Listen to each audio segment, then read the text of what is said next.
Welcome back to KEEPUP News Channel.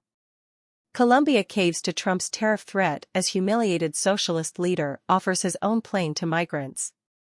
Colombia is already caving to Donald Trump after he threatened steep economic and diplomatic sanctions when they refused to accept flights of migrants being deported from the U.S.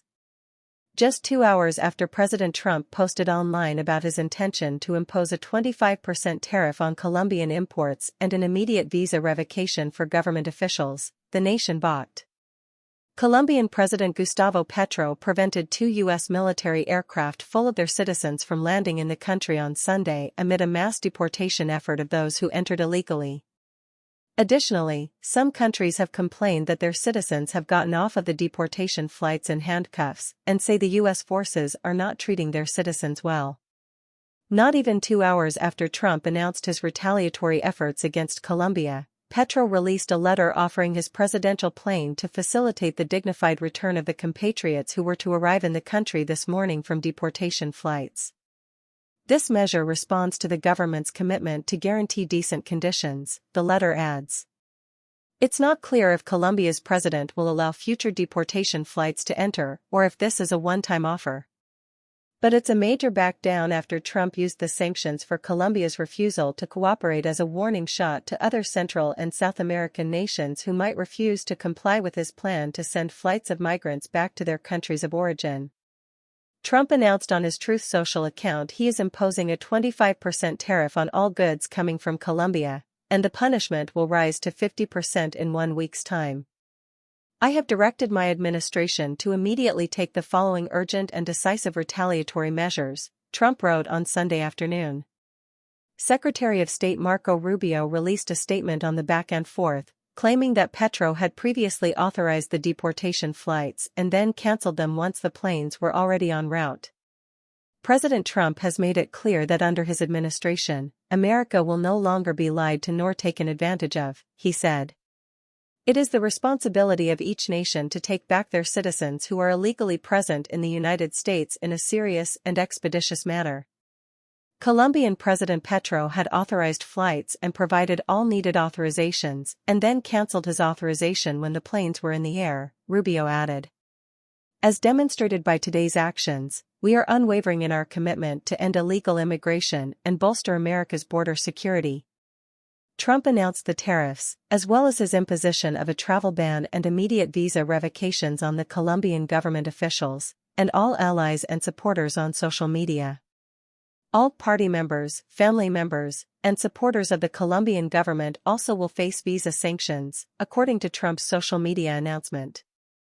It is unclear what actions were taken behind the scenes to get the sanctions underway before Petro walked back on his actions. These measures are just the beginning, the president warned. We will not allow the Colombian government to violate its legal obligations with regard to the acceptance and return of the criminals they forced into the United States. Trump ran into early roadblocks with his plans for mass deportation of illegal immigrants this week, when Mexico and Colombia both refused to let flights land in their countries. There were 80 migrants on board each of the 2 flights bound for South America when the aircraft's clearances were pulled to land in Colombia. Now, the Trump administration is working on a deal with El Salvador to accept migrants from third-party nations, which would block them from seeking asylum in the U.S. Mexican authorities also blocked the U.S. aircraft from deporting illegal immigrants to their country this week. It is not clear why Mexican authorities blocked the flight, especially after the country's naval forces were seen erecting a temporary shelter to accept back those who crossed illegally over their northern border into the U.S. Deporting migrants to foreign countries requires permission from the incoming nation's government. Trump signed approximately 10 executive orders related to illegal immigration and the migrant border crisis on his first week back in the Oval Office.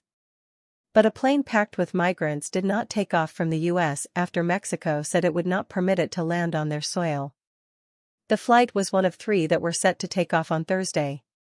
The other 2 were bound for Guatemala carrying over 150 people, and successfully completed their missions when the government allowed the aircraft to land with deported migrants. Defense Department officials confirmed last week that their forces plan to fly 5,400 migrants who are currently in detention out of the U.S. on deportation missions. The aircrews and maintenance teams involved in the missions are in addition to the 1,500 active duty soldiers and Marines who deployed to the border last week. For C-17 and C-130 military aircraft were moved to El Paso, Texas, and San Diego, California this week, an official told Task and Purpose, in preparation for the deportation flights. In his first moments back as president, Trump declared a national emergency at the southern border.